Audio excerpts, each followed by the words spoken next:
The Galactic Council's Xenobiology department had always treated the reports from Sector 7G as comedy material.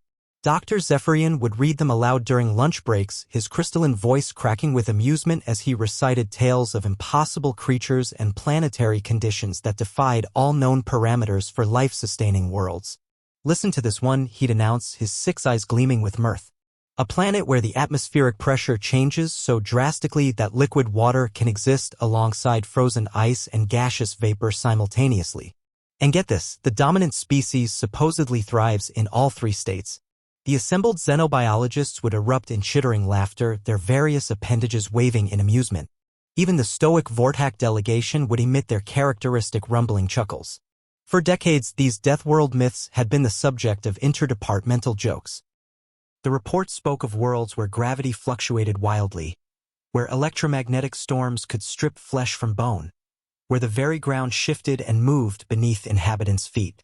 Most ridiculous of all were the descriptions of the supposed inhabitants, bipedal creatures who not only survived these conditions but allegedly dominated their environment through sheer adaptability and stubborn refusal to die. The myths described beings who could survive having their circulatory systems compromised, who could function with damaged neural networks, who could even continue operating after losing entire limbs. The stories claimed these creatures could consume toxic substances for pleasure, deliberately expose themselves to harmful radiation for cosmetic purposes, and somehow convert the very stress of their hostile environment into increased physical capability. Biological impossibility, Dr. Zephyrian had declared in his published paper on the subject. No species could evolve under such conditions, let alone develop sapience. That was before the first human ship emerged from the hyperspace lane. Captain Sarah Chin stepped off the U.S. determination with the casual confidence of someone who had just completed a routine milk run, not a first contact scenario that would rewrite every xenobiology textbook in the galaxy. Behind her, her crew of 30 humans disembarked, their easy laughter and relaxed demeanor immediately setting them apart from the rigid, cautious approaches typical of most species' first contact protocols.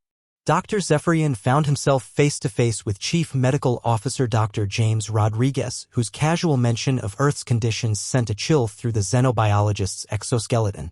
"Yeah, Earth's a bit rough around the edges," Rodriguez said, adjusting what the humans called sunglasses, apparently a necessity because their star was so bright it could damage their optical organs. "We've got earthquakes that can level cities, storms that can flatten entire regions, and don't get me started on the wildlife. But hey, this is from a motorcycle crash," Wong explained cheerfully, rolling up her sleeve to reveal a complex network of surgical scars. "And this one's from when I fell off a cliff hiking. Oh, and this little guy is from when I got between a mother bear and her cubs."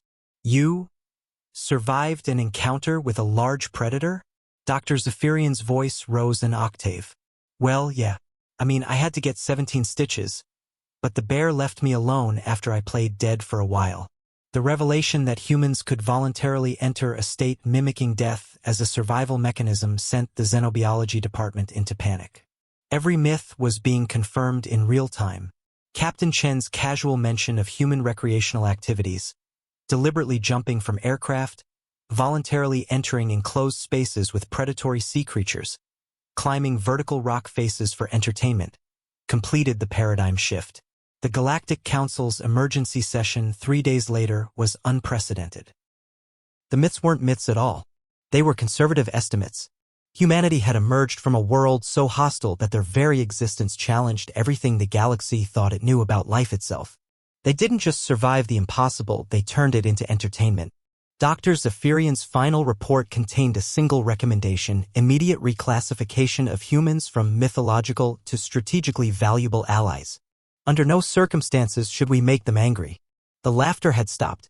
The fear had begun.